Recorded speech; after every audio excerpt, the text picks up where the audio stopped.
Hello guys, welcome back to Guide with Samuel.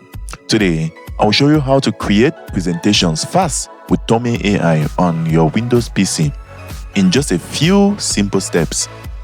First, open your browser on your desktop and go to Tome AI, sign into your account. Next, click New Story and choose a template that matches your goal. For example, pitch or story. If you want to start from scratch, pick blank. Now, paste your content or upload a short document into the main editor. Once your text is in, click the Generate or Create Slides button.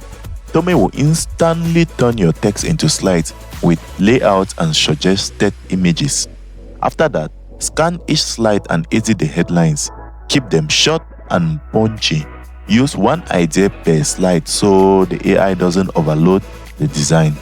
Then, customize visuals, swap images, adjust layout, and use the design suggestions to keep everything consistent.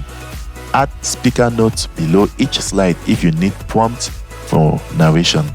Once done, preview the presentation to check flow and timing.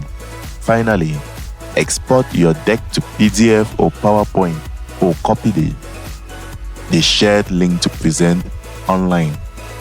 Remember guys, use short bullets or clear prompt when you paste text. The cleaner the input, the faster Tome create publish slides. And that's that. If you found this helpful, don't forget to like and subscribe to Guide with Samuel for more helpful tutorials. Thanks for watching.